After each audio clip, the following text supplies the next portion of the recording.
Claire the Karen Parrot. Halo-halo na sinasabi, parang si Bangag, magulo magsalita, di na maintindihan. Hindi ko na po tinapay yung paliwanag niya tungkol doon sa nagba-viral. Ang mahalagang importante siya yun. Hindi po na magtatagumpay ang may maitim na balak. Claire Castro. Yung sinasabi po nilang paninira, ayaw nyo pong masiraan, wag po kayo sa gobyerno. Kasi po ang gobyerno, mag-resign ng amo mo kung ayaw masiraan. Lahat po na naging presidente, mayroon pong oposisyon. Normal po yan. Kung ayaw nyong may naninira sa inyo, huwag kayo sa gobyerno. Sa simbahan nga, may naninira pa sa mga pari. Diyan pa sa gobyerno. Kapalpakan ni Sara yun. Oh, wala nga na bulok. Napakain na. Bigyan mo ko ng reasons bakit iboto si Kibuloy. Dahil siya po ay nindorso ni Tatay Digong, sapat na sa aming mga kulto ni Digong. Kaya po namin boboto ng straight yung mga inendorso ni Tatay Digong at mga kapartido ni Tatay Digong para mailigtas si Inday Sara sa impeachment trial. By voting for these senators, we are helping BP Sara. By helping BP Sara, we are actually helping the Philippines and ourselves. Kasi wala na po. Saan na po papunta ang Pilipinas? Nakinig po ba kayo? Nakinig po ba kayo ng oral argument kung saan dinadala yung pera? Tinatanong po ng Supreme Court. Anong pagkakagastosan na kailangan nyo na dalhin yung pera? Bakit kinakailangan yung dalhin yung pera dyan? Sa ano yung pagkakagastosan ng pera ng PhilHealth? Isa sa mga pagkakagastosan yung Guimaras Panay Bridge. Sabi ng Supreme Court, napondohan na yan. May pondo na yan. May pondo na, hindi pa nasisimulan. Doble-doble po . Tapos kukuha na naman kayo ng pondo para pondohan. Yung may pondo na, pero hindi nasisimulan, ngayon kukuha kayo ng pondo sa PhilHealth para ikatwiran nyo na doon dadalhin yung pera, tapos pag tinanong kayo, wala na. Dalawa na po ang nagpopondo. PhilHealth at saka yung utang sa Korea. Ang tanong, may nasimula na ba? Wala pa rin. Nasaan ang pera? Where's the money? Sabi ng ng Supreme Court, where's the money? 174 billion. Hanap kayo ng hanap sa 125 million ni BP Sara. Yung 174 billion, wala kayong hinahanap. Yan po. Ililigtas natin ang Pilipinas. Iboboto natin ng straight yung mga Duterte. Yan mga yan, sa atin po yan. Saan ba ebidensya mo sa mga sinasabi mo na yan? Ang dami kong sinabi. Lahat po yan nasa news. Sabihin mo sa akin, sa mga sinabi ko, eto bang sinasabi ko ngayon? O makinig ka. Sa oral argument sa Supreme Court, yan yung ebidensya ko. Hindi ako nang huhula. Yan yung tinatanong ng Supreme Court kay Solgen. Hirap na nga. Butil-butil na po ang pawis ni Solgen. Minardo Guevara. Sa kasasagot. Tapos hanap ka pa evidence. Ang lahat ng ebidensya ko nasa news. Ano pa? Kala nyo dito, nag-invento ko. Mas madaling magbasa at magbigay ng reaction kaysa mag-imbento ng balita. Anong sinasabi mo? Di nga masagot ni Sara. Ano na naman ang kalokohan mong di na naman masagot? Di na naman masagot. Ano na naman kalokohan mo? Paulit-ulit na lang yung di na masagot na yan. Sabi ng hindi sasagutin dahil confidential nga . Ngayon, kung hindi mo maintindihan yung confidential, ano magagawa namin? Tanga talaga kayo. Magagawa namin kung tanga kayo. Hindi nyo po pwedeng ikapangatwiran na ipaliwanag mo nga kung bakit kami tanga. Hindi na po namin kaya yan. Kung hanggang ngayon, hindi pa rin maipaliwanag, sinasabi ko na nga sa inyo, ang nawawalang pera, 174 billion. Tapos dinagdagan pa na sa PhilHealth. Bilyon-bilyon, daan-daang bilyon. Tapos sasabihin mo, hindi nga mapaliwanag yung ano, hindi nga mapaliwanag. Hindi na po namin problema kung tanga kayo. Sabi ng confidential, ilang ulit po namin sasabihin na ang meaning ng confidential ay hindi pwede, ito po meaning ng confidential para po maunawaan. Ang confidential ay hindi nauunawaan ng tanga. Yan po yung meaning ng confidential. Kaya kung nagtatanong kayo, bakit hindi pinapaliwanag yung confidential fund? Ayun po ang sagot ko. Ano meaning ng confidential fund? Yan ang isang bagay na hindi kayang unawain ng isang taong tanga.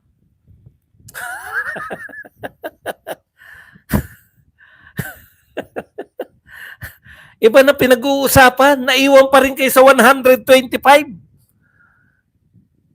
Ha? Yung kino-question nyo, 2022. Ang kino-question namin, ang pinag-uusapan namin, 2025. Ngayon ang pinag-uusapan. Kayo 2022. Wala na kasi mahukay ngayon. Kaya sinasabi na lang, ano masasabi mo sa sinabi ni BP Sara doon sa indignation rally? In the first place, wala doon si confidential fund. Ay, bura-bura. Wala po doon si BP Sara sa indignation rally. Paano magsasalita si BP Sara sa indignation rally kung wala siya ron? Yun ang pinasagot. Ang sinabi naman ni Castro, isa ring engot, sabi, ay narinig nga yan ni BBM. At walang masasabi dyan si BBM. Paano narinig ni BBM na nagsalita sa indignation rally? Wala nga doon yung tao.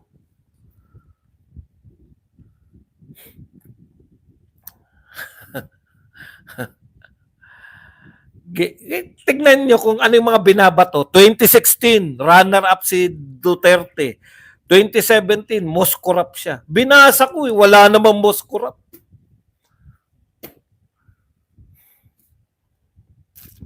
Sir Bas, grabe ka pero totoo naman.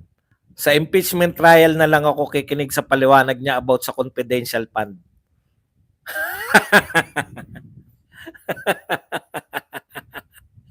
Wala naman pong reklamo sa confidential fund. Basahin nyo muna yung mga nirereklamo sa kanya para nyo sabihin na may reklamo yung confidential fund. Wala na sila may bato. Sige, ano nyo, sasagutin natin. Kita mo, sumuko na isa. Sa ano ko na lang, sa pakikinggan daw yung paliwanag doon na lang. Hanggang ngayon hindi nyo mainiwan. Kahit po magkaroon ng hindi po yan pwedeng ipaliwanag. Confidential po yan. Ano meaning ng confidential? Hindi, ito ang isang bagay na hindi maunawaan ng mga tanga. O kaya hanggang ngayon hindi niya maunawaan. Confidential. Pero may hint na po. Sinagot na po ni BP Sara yan Hindi lang kayo nakikinig. Saan nyo gagamitin yung confidential month? Gagamitin namin to para i-connecta ikaw. Sabi niya kay Franz Castro, i-connecta ka sa mga NPA. Hindi nyo ba narinig yun? Sinagot na yan ni BP Sara. Ginagamit yung confidential fund ng DepEd para i-connecta si Franz Castro sa NPA.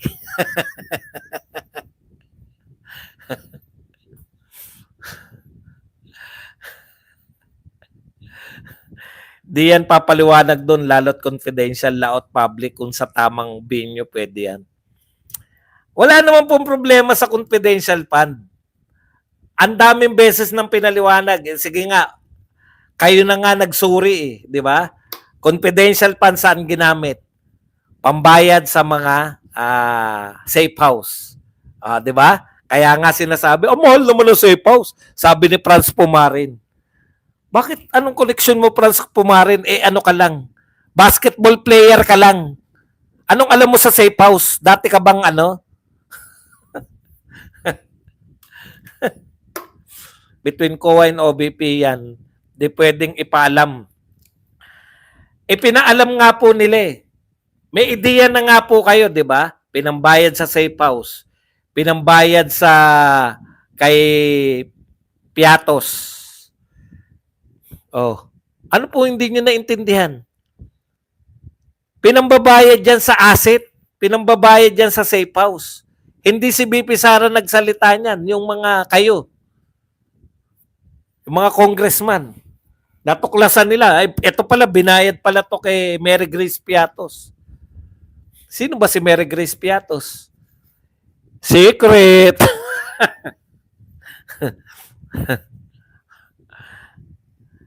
Wala po silang nakitang anomalya.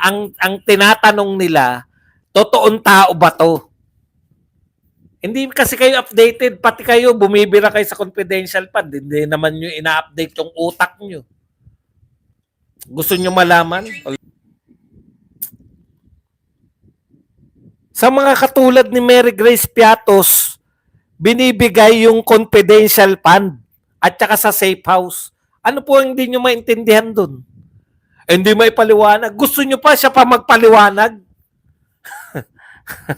I just wonder kung hanggang kailan kayang i-depend ni Atty. Claire ang president kahit na grabe nakakahanap ng taong bayan sa PhilHealth na problema. Napansin nyo po ba? Wala ni isang nagtanong sa PhilHealth. Kayong mga reporter, bakit ni isa wala nagtanong tungkol sa PhilHealth? Oral argument. 'Di ba? Wala po silang tinanong eh. Wala pong tinanong yung mga reporter. Bakit? Dahan-dahan na silang iniimbestigahan ng Supreme Court. Correct. Big facts. Mas magaling pa si Boss Bad sa prop ko. Hindi naman. Hindi nga ako prop eh. Eager malaman ng mga NPA kung saan napunta para may idea sila. Tama. Gusto pantukuin ano yung mga safe house. Saan yung mga safe house na to? Boss Bats, mukhang galing kay Martin yung info dahil nagsasend si BP ng report sa President, SP at kay Martin. Hindi po. Hiningi po nila sa COA yung report na galing sa BP, hiningi nila sa COA. Tapos nilantad nila sa publiko.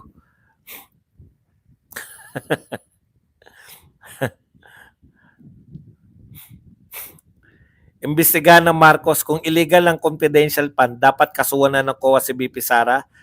Haharap dapat sa ombudsman, wala eh. Kung illegal ang confidential fund, yung presidente ng Pilipinas pinakamalaking confidential fund. Hindi po illegal ang confidential fund, ginawa lang nilang parang illegal sa tulong ng media. Sunog ang Malacanang kapag magtanong about SC oral argument. Wala nagtanong eh. Project ng Marcos admin, baka 2 months lang yan si Claire. Hindi, may silbi siya eh. Yung hindi kayang gawin ng mga vlogger, nagagawa niya. Kahit anong paliwanag mo, Sir Bads, hindi nila maintindihan kasi mahina ang intindi nila. Kita nyo, ngayong sinasagot natin sila, wala na maibato. Na-realize nila, putya, mahirap tanungin to si Badong ng mga ano. Akala ko, mga pangkaraniwan. Nag-expect kasi sila sa ibang vlogger. Una, pangalawang tanong, buburahin na sila. Walang question ng media sa 8SC complaints. Hirap na si Soljan soon mag-resign. Ang dami pong complaint eh, di ba? Iba pa yung kay BP Sara. Pinasasagot na naman sila. Iba pa yung sa mga vlogger. Meron pang actual na kaso. Yung kaso sa ombudsman. Walang question. Pag pinanood mo yung confidential fund investigation, maiiling ka na lang pagkatapos eh. Tanong mo, illegal ba yun? Tapos malalaman mo kada department meron din pala wow. Di ba sabi nga ni Marcoleta, para hindi naman masyadong obvious, dapat nag-imbita rin sila ng ibang ahensya na may confidential fund. Putya, purely si BP Sara lang eh. Sagutin mo na nila lahat ng kasong isinampa sa SC bago mag-divert ng ibang issue. Tsaka palagay mo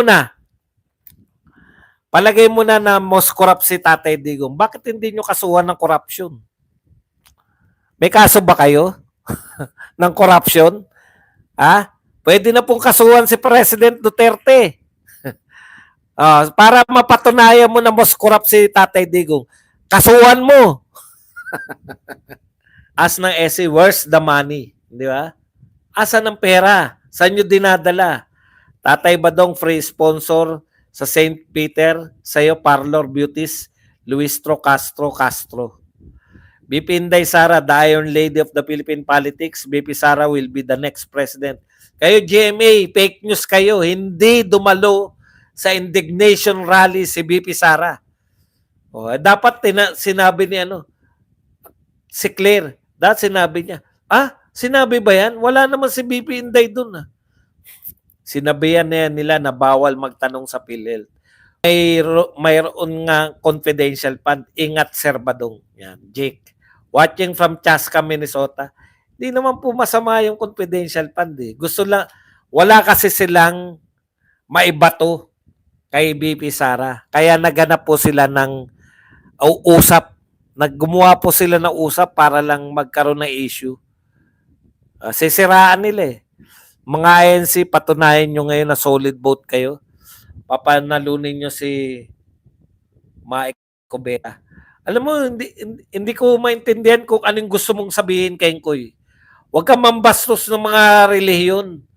Ano ba yung Mike Cobeta? Meron bang kandidatong Mike Cobeta? Hindi ko maintindihan. Sino ba yung sinasabi mo Mike Cobeta? Inggit ka lang dahil hindi nyo kaya yung ginagawa ng INC. Sila pala fake news. Bakit yung mga BBM vloggers wala silang comment sa section sa live nila? Ako po ba tinatanong nyo tungkol sa BBM vloggers? Bakit hindi sila tanungin nyo? Alam nyo po, sabi nga sa inyo, kaya ako natutuwa kay Claire kasi meron na akong mga sasagutin. Hindi kaya ng mga vlogger nila yan. Walang katuturan yung mga vlogger nila. At least to si Claire, magsasabi siya ng mga di ba? Magsasabi siya ng mga atake. May sasagutin na tayo. Boss, bakit mo nasabing wala yung confidential sa impeachment complaint ni Baby Sara? Sabi nga po yung 6 allegations. Abangan na lang po natin. Ganito po kasi, no? Ito kasi yung sinasabi nila eh. Ang sinasabi po nila, confidential fund, hindi maipaliwanag. Ang sinasabi ko po, hindi po talaga pinapaliwanag yung confidential fund.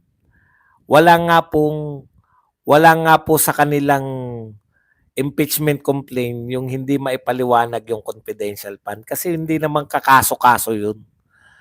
Kung related po sa confidential fund, ninakaw ang confidential fund, kung meron pong ganun, yun. Pero yung damir na hindi maipaliwanag, hindi po kaso yun. Yun po yung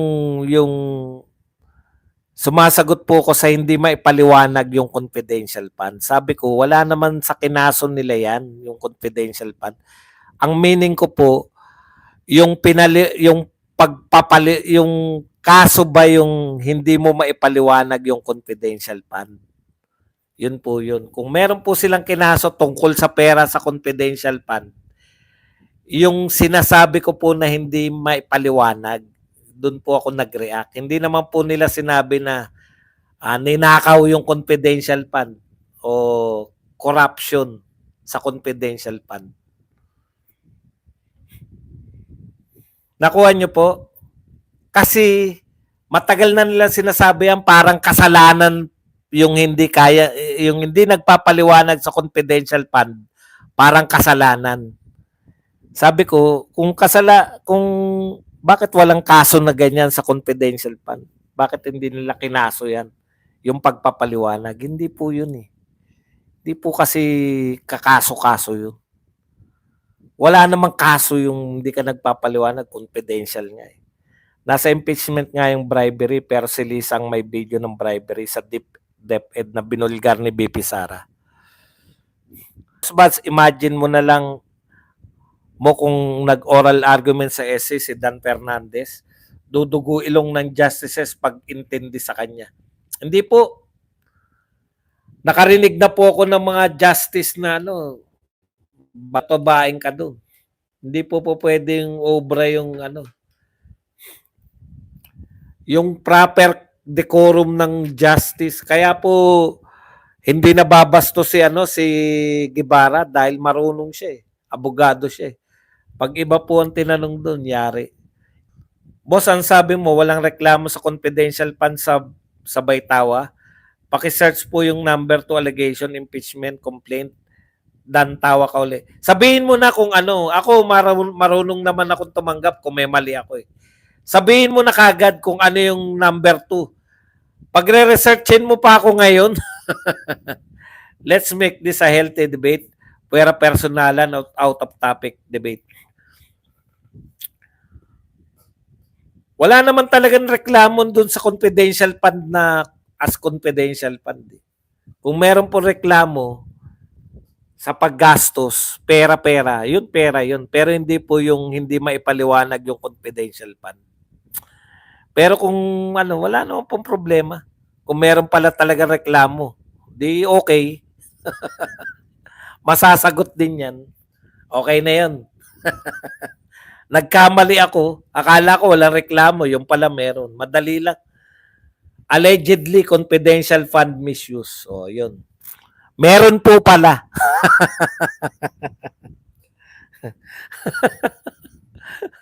Alam niyo mga tao, pwede po magkamali. O, ngayon sinabi mong meron pala. O, edi meron. Di ayos na tayo.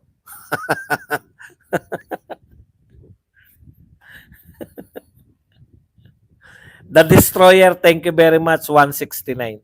169 New Zealand. Madali lang po yan.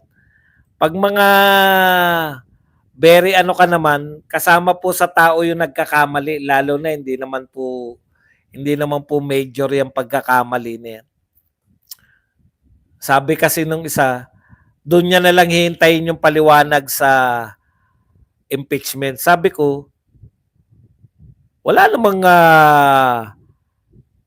reklamo sa anong tawag dyan? Confidential fund. Paano mo masasagot yan doon?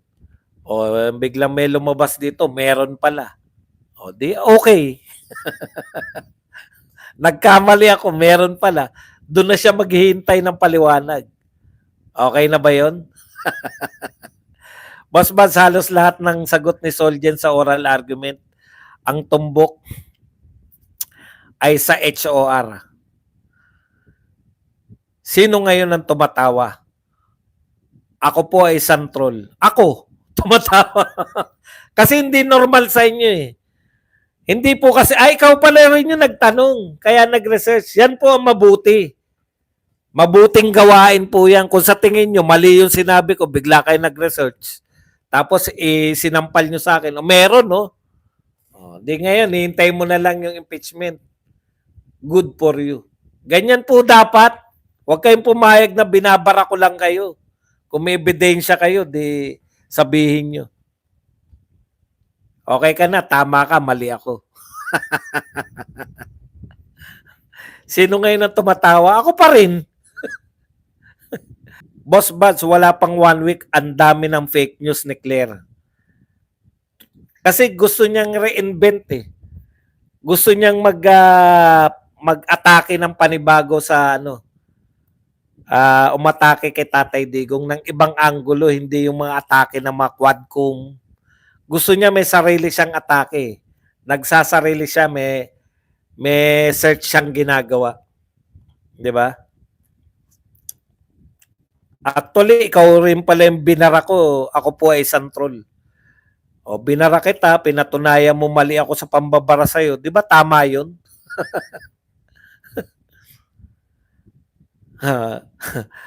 Precise yan. True. Influencer ka. Vlogger influencer ka. Dapat mag-ingat ka sa sinasabi mo. Alam mo, hindi malaking usapin yung sinabi ko. Yan ay para sa'yo lang. Baka ikaw. Chona, kasama ka kasi sa mga syunga. I still love you. The wisdom of our Congress is to fund urgent projects that were already fully funded. Solgen. Baka ikaw, ipapaliwanag din nila kung saan ang 214 billion sa BICAM. Kasama ka ba troll sa hatian kaya laging confi topic mo?